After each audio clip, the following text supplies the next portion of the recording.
Hey, I got these truthburgers, man. Want some? No, You can't handle the truth. I just want to be in my safe space.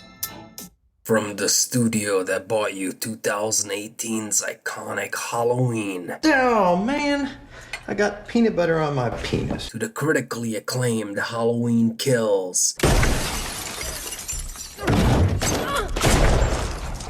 and the global phenomenon and Oscar winner for Best Picture in all of existence, Halloween Ends, comes the new, universally anticipated blockbuster extravaganza as David Gordon Green returns to once again be at the helm of another beloved horror franchise. And fuck it all up, Exorcist believer. This time he's back for good. On the real though, watching this was as painful as being on the receiving end of Jigsaw's reverse bear trap in Saw 1. As a matter of fact, if I had to choose between being forced to sit through Exorcist Believer again or having the bear trap obliterate my head, I'd probably go with the latter. From having characters who interest us as much as vagina interests Anderson Cooper, to a story as exciting as watching mold eat through wood, to condescending jabs directed at the original, this whole film deserves what's about to come to it. Say, what is about to come? Judgment. In the name of Jesus, Oh, thank you, Jesus. I execute judgment on you.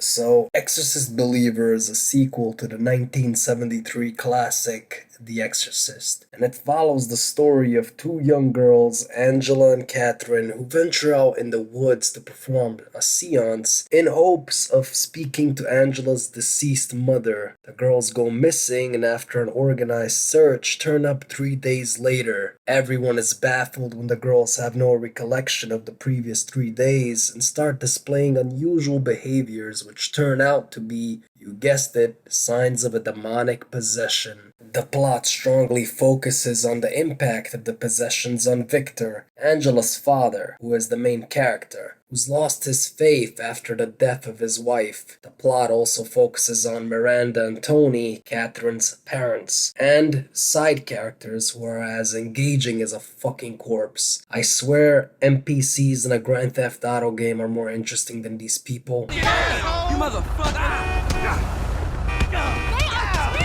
Anyways, Angela's condition forces Victor to seek help beyond modern medicine, faith. Luckily for Victor, the hospital's nurse, Anne, used to be a nun, and she's also his neighbor. How convenient. I guess she's the one who knows a priest who can solve this shit, right? No, even better, she knows a 90-year-old strong white woman who studies exorcisms. Oh god, don't tell me. For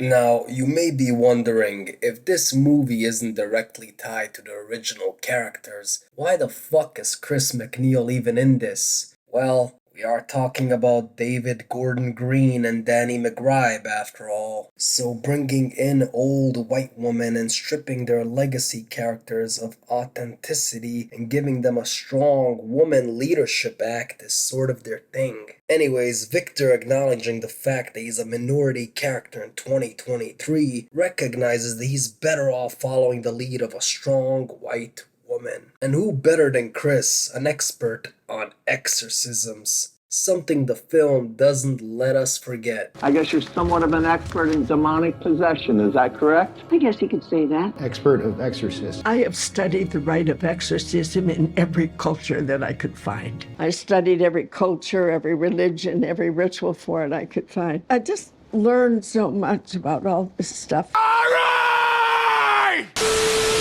McNeil fails to be of any use beyond giving some cringe-ass speeches like her name is David Goggins or some shit. The two possessed girls get tied up, and Victor, Miranda, Tony, Anne, and various NPCs from different faiths perform a group exorcism. Normally, you turn to a qualified, seasoned priest for this sort of thing, but straight white Christian men lending a helping hand is a thing of the past. And we wouldn't want that now, would we? Would we? Would we? Ah! The demon gives the group a choice of choosing between the two girls, and eventually Catherine's father, Tony, breaks and chooses Catherine like the selfish asshole that he is. I gotta tell you, these straight white men. These white men are dangerous. The demon reveals the girl chosen is not the one that lives, but dies, and Catherine is dragged to hell as Angela lives. In the hospital, Reagan from the original Exorcist visits her mother as she sits there with her eyes gouged out for one last cheap nostalgia shot. And that's it. That's the Exorcist believer.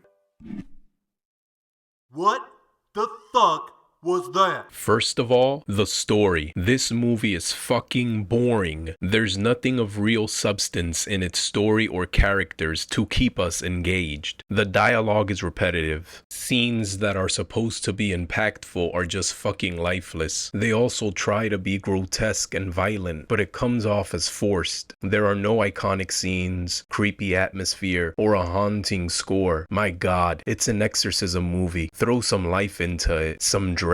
Give us anything. Please. Hell. Didn't David Gordon Green and Danny McBride work on Pineapple Express? Give us some comedy then. Shit, at this point I don't care. Make a scene where Dale, Saul, and the demon smoke a blunt together. It's amazing that The Believer, coming out 50 years after original Exorcist, it's not even worthy of smelling that film's farts. Man, it's as if the advancements Hollywood has made with CGI have come at the expense of good storytelling. When studying the original Exorcist, it has it all. Great storytelling, compelling characters, everything you want in not just a horror film, but any film period. Father Karras being confronted with a demon possessing an innocent child when he's already struggling with his own faith and the loss of his mother. It adds to the complexity of the character. A chilling atmosphere looms over this movie as a malevolent force harasses Chris and Reagan. And who could forget the scene of Father Merrin arriving at the McNeil household to perform the exorcism?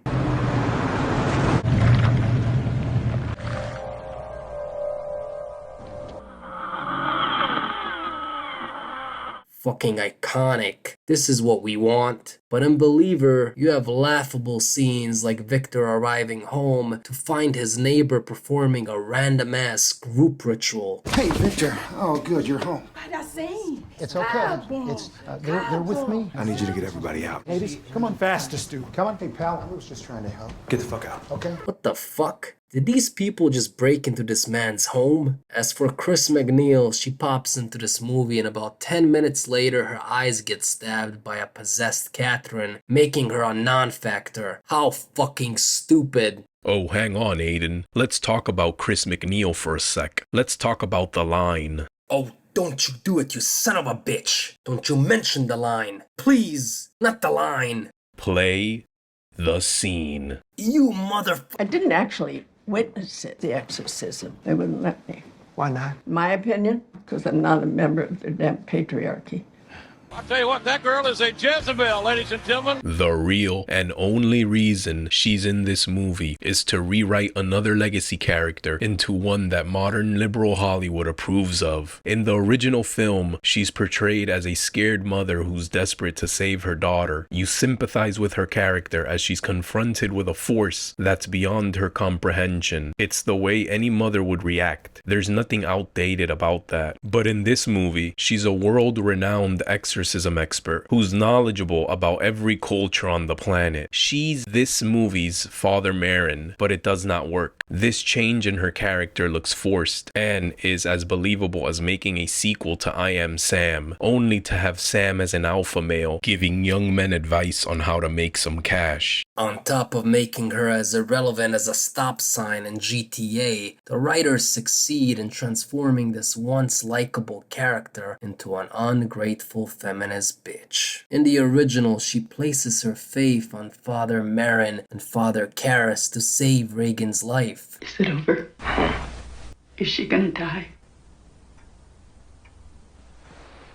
No. But according to this movie, she was kept away from seeing the exorcism because of their patriarchy. Right. It had absolutely nothing to do with it being for your safety. So let's just change the narrative into a feminist one. Chris might as well have said that Karis and Marin made her make cookies and stick to the kitchen while they played Uno. Ugh, those misogynist pigs. And this film completely ignores the fact that Father Marin went into that house like one stoic motherfucker despite having health issues. He knew he was most likely going to die performing that exorcism, while Father Karras took his own life by jumping out of a fucking window in order to save Reagan's. Being mad at them is like punching a firefighter on the face for saving you from a burning building. The least you could say is thank you. I know, bro. I mean, even those strange men walking out of our mom's bedroom when we were kids would say thank you before handing her a $5 bill.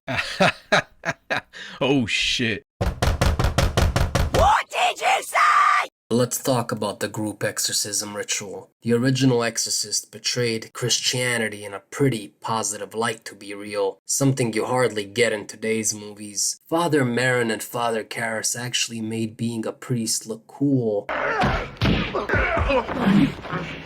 I kick ass for the Lord! Exorcist Believer focuses more on this weird global culture thing. It makes the point that many cultures have their own interpretations of what an exorcism is, and that working together is the way to go. And while that may be true, we know better than to take this at face value. This is another excuse by modern Hollywood to attempt to reinvent an old franchise and make it more diverse. Again, let's be real here. The original Exorcist is too white, too pro-Christian, too patriarchy, and for today's standards, it must be deconstructed. All this does is add a bunch of useless dweebs we don't care about and reminds us of the mob scene from Halloween Kills, which was also written by David and Danny. It's diversity for the sake of political correctness. Hollywood's not doing this in good faith. Also, don't you have to be qualified in order to perform an exorcism? And leading the way is just an excuse to have a woman be the leader instead of a man. You want to add diversity? Fuck it, that's cool, but at least add some interesting people. He is my fortress and my refuge. Resist the devil, and he will flee from you! I who am a minister of God. Only God can give that woman the kind of joy she has right there. Can I get an amen? Tinky Winky, sleep on side. Now that's how you do a diverse exorcism ritual. There are some positive takeaways from this bore fest. Leslie Odom Jr. as Victor is the best part of the movie. He has a meaningful backstory in that losing his wife causes him to question his faith. It's reminiscent of Father Karras and more in line with the themes of the original Exorcist. Plus, it's pretty nice to have a story focused on a single father for a change and not another strong single mommy story.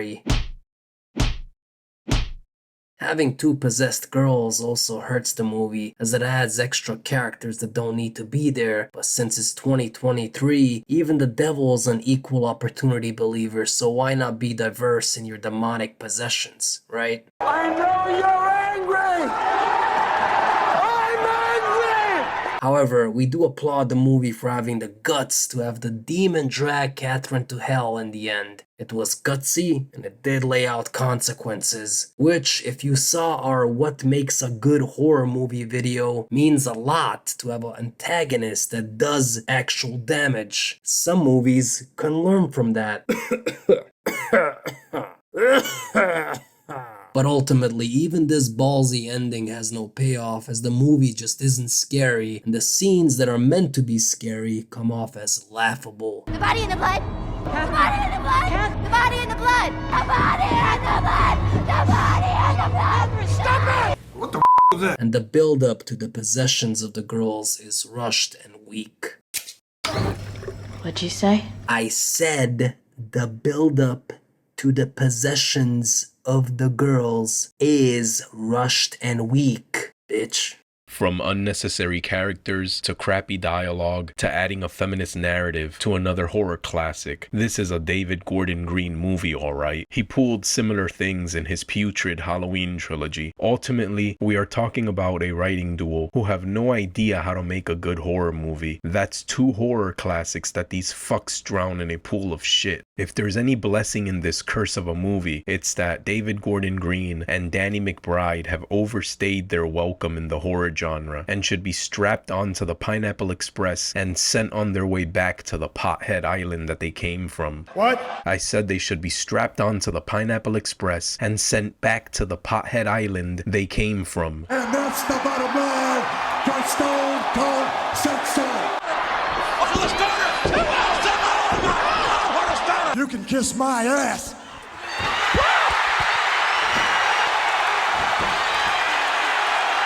Woo!